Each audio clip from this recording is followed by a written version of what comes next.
আজকের হচ্ছে birthday cake ready. কার birthday সেটা পরে বলবো আমরা।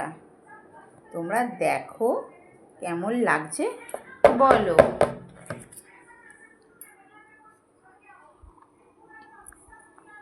এটা